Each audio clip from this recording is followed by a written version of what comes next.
Now, are we ready? Huh? 1 minute.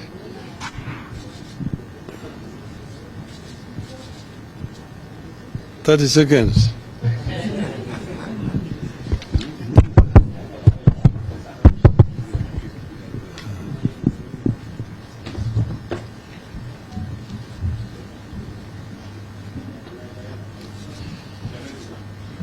Is that ready? Okay, ladies and gentlemen of the press, we have a statement today which is on the Finance Bill 2023. Last week, Azimio la Umoja One Kenya coalition raised concerns about the Finance Bill 2023, which was published on Friday, 28th of April, and tabled in Parliament on the 4th of May, 2023. We said the bill prepared by the Kenya Kwanza regime is a punishment that Kenyans cannot and should not entertain. The bill proposes amendments to various tax statutes, including the Income Tax Act, Value-Added Tax, Tax Procedures Act, and the Miscellaneous Fees and Levies Act, among other laws. We raised the concern that a number of proposed tax measures will have significant negative impact on taxpayers. These include introduction of 16% VAT on petroleum products, revision of the rate of tax applicable to the permanent establishment of a foreign entity, and introduction of a tax on repatriated income of the permanent establishment. Requirement to deposit security of 20% of disputed tax before appealing against a judgment to the High Court. Agency taxes such as withholding tax, excise duty of gaming and betting, and withholding VAT to be remitted to the Commissioner real time in 24 hours or 3 days. Introduction of withholding tax on payments made in respect of digital content monetization. Turnover tax bands and rates are proposed to be revised. Introduction of digital asset tax upon digital asset transfer or exchange value. Increase of marginal tax rate applicable to employees from 30% to 35%. Introduction of 3% employee and employer contributions to the National Housing Development Fund. At the time of our statement last week, we took some comfort in the fact that the bill was being subjected to public participation, and there was a possibility that the reservations of Kenyans would be taken into consideration. However, the Kenya Kwanza hubris has kicked in. The top leadership of the Kenya Kwanza regime in Parliament and the executive have pronounced themselves on this matter. They have said that the finance bill will pass as it is. They have said not even a comma shall be removed. On Sunday, Honorable William Ruto said the 3% housing levy to be deducted from the basic salaries is mandatory patriotism. National Treasury Secretary Njuguna Ndung'u has said Kenya Kwanza is hiking taxes to catch up with the neighbors. Kenya Kwanza's leadership in parliament has also declared that they will have their way because a government never loses. It is clear the so-called public participation is being invited is a mere charade and a gimmick to give Kenyans false hope before they are hit with a tsunami of taxes beginning July. As Ruto was speaking on Sunday, the Energy and Petroleum Regulatory Authority had just raised the retail fuel prices by Kenya shilling 3.4 for the super petrol, shilling 6.4 for diesel, and 15.19 for kerosene. The Kenya shilling itself also continued with this free fall against other major currencies.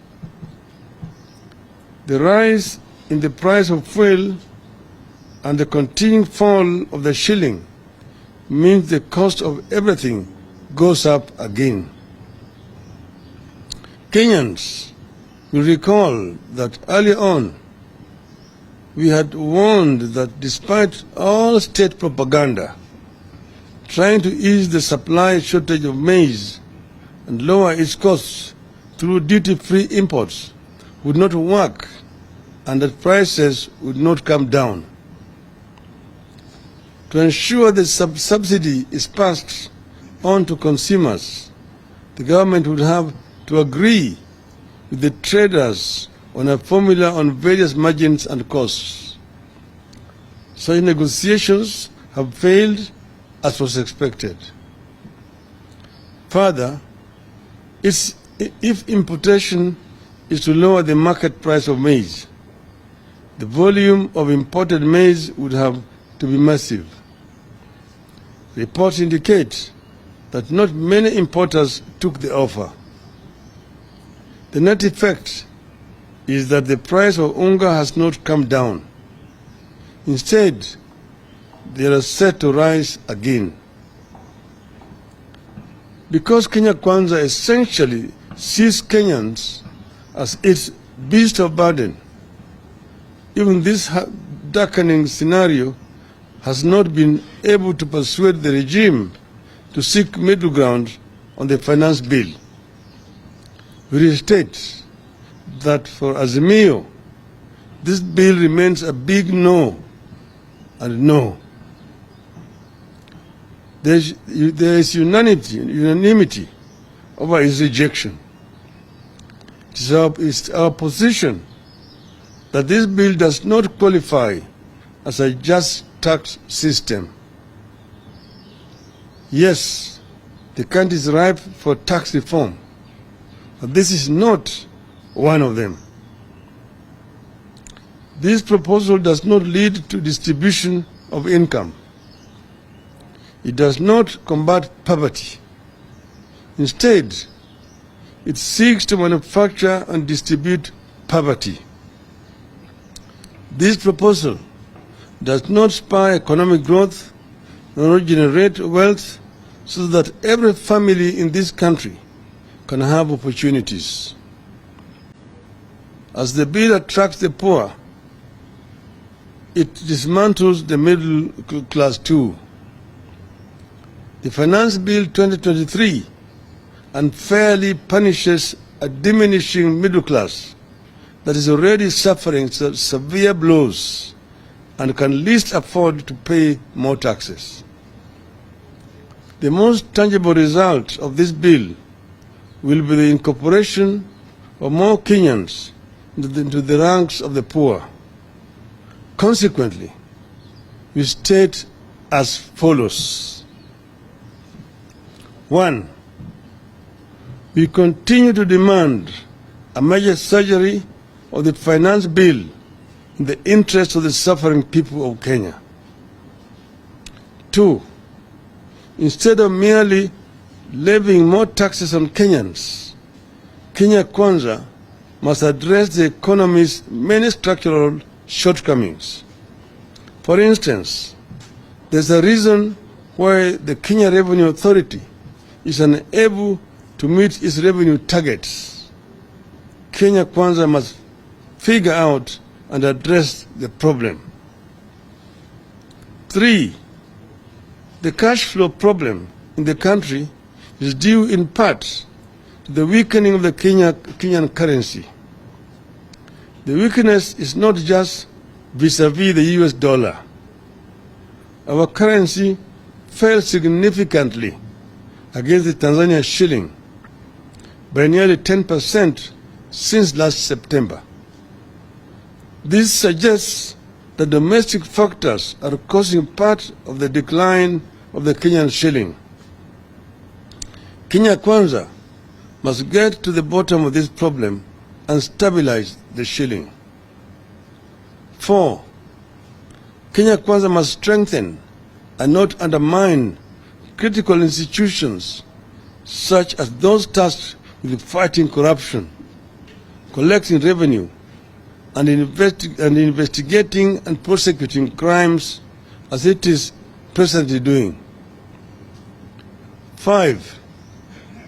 Kenya Kwanza must incorporate all productive citizens into its nation-building projects. Currently, the regime has alienated a huge section of the population who sees themselves as outsiders and strangers in their own country. 6. Kenya Kwanza must rationalize public expenditure.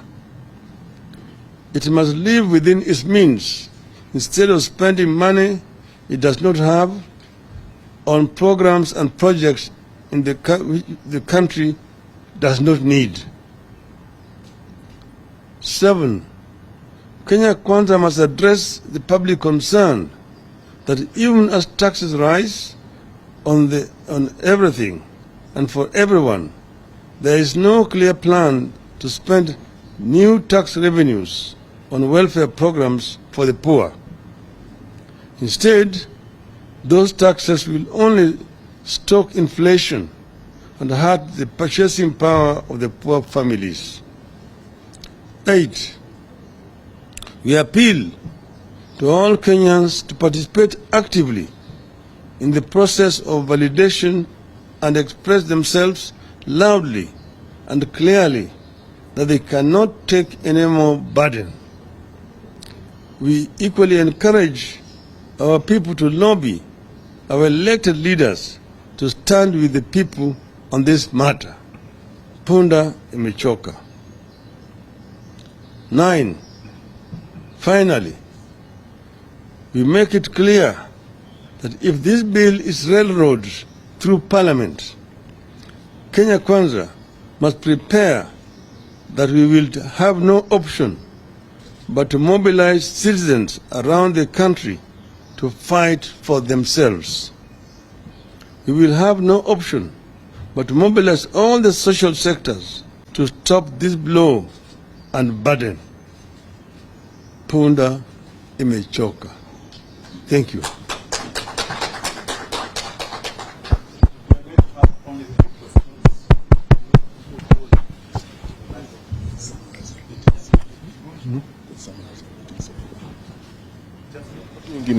Tumesema kwa muhtasari ati wiki jana sisi kama Azimio la Umoja One Kenya tuliongea juu hii mswada ya ushuru ambayo imechapishwa na serikali ambayo sasa iko kwenye lengo la kiwango ya kuzungumzia na wananchi. Tulisema hii mswada itaumiza Wakenya wengi zaidi. Manake wakati huu uchumi ya Kenya inaugua. Wengi wa Kenya wamefukarishwa na hali ya uchumi iliyoko. Wengi wa Kenya wamekosa kazi. Na hata mabiashara katika taifa letu wako na shida mingi zaidi. bidhaa ambayo wanatafuta, yani raw materials kutoka nje, bei yao iko juu. Hali ya ushuru wakati huu tayari iko juu zaidi kwa wafanyabiashara. Kwa hiyo tumesema kupandisha ushuru wakati huu ni kuongeza mzigo kwa Wakenya wengi zaidi. Tumesema Wakenya hawawezi kuvumilia tena mzigo zaidi sasa. Tukahimiza serikali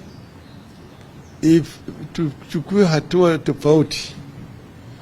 Kuna njia mingi ya kuua paka. Paka kama imekuwa paka mwitu, inakula vifaranga, inaweza kuuliwa. Unaweza kuchukua kamba uweke kwa shingo, unaweza kuweka kisu, unaweza kuchukua paka vile vile ukapiga na nyundo. Vile vile unaweza kuchukua paka ukawaingiza kwa gunia, ukaweka jiwe, peleka mtoni, uzamishe huko. Kwa hivyo tumewaambia serikali watafute mbinu ya kuimarisha mapato ya serikali tofauti na kupandisha ushuru. Na sisi najua inawezekana. Tulipoingia kwenye serikali ya kwanza tukiwa na Rais Mwai Kibaki, tulitafuta mbinu. Hali ya uchumi ilikuwa mbaya zaidi kuliko wakati huu, lakini tuliweza kutoa serikali kwenye shimo pale iliyoko, tukapandisha mapato, ushuru ikatoka bilioni 200 ikapanda mpaka bilioni 500, ikaenda mwaka ufuatao milioni 700, tukaenda bilioni 900, kisha tukafika trilioni. Tulijua, maana tuliangalia pale uchumi ilikuwa inavuja. Pesa ilikuwa na sanywa kutoka kwa wafanyabiashara na kwa wananchi, lakini hizo pesa ilikuwa inaingia kwa mfuko ya watu wengine. Hata wakati huu inafanyika katika hii serikali ya Kenya Kwanza. Mingi ya ushuru ambayo inasanywa kutoka kwa wananchi haingii kwenye miradi ya serikali. Inajulikana. Kwa hivyo badala ya kuumiza wananchi zaidi, tumewambia watafuta mbinu ya kurekebisha uchumi. Kama hawezi hao waondoke. Sisi tumesema namna hiyo. Mimi nilimwambia hao juzi na rudia tena hapa leo ya kwamba punda ya Kenya imechoka. Ukizidisha hii mzigo, punda itarudisha, itatupa chini na wafanye yale ambayo wanataka kufanya. Sisi kama Azimio tumesema tunataka Wakenya wakati huu ya kutafuta maoni yao wajitokeze kwa wengi. Jamaa wakija karibu na waende watoe maoni yao, waambie jamaa ya kwamba sisi tumekataa, hatukubaliani na nyinyi kwa kupandisha ushuru kila mahali. Lakini tumewaonya, manaka wamesema ati wapende wasipende. Hiyo lugha ambayo tulisikia wakati ile ya Nyayo, ati hii mswada itapita katika bunge. Kama wakithubutu kufanya hivyo, sisi kama Azimio tutakwenda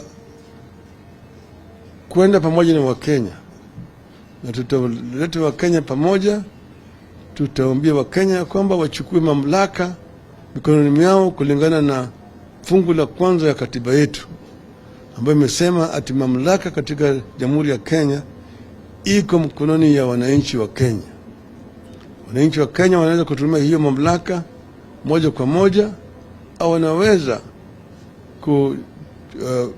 kupatia viongozi ambao wamechagua hiyo uwezo ya kuwakilisha. Kwa hivyo haya yote tutafanya, na wasiseme kwamba hawakuonywa. Tunawaonya na wajukue hii kama ni onyo kali ya mwisho ya Azimio. Asanteni.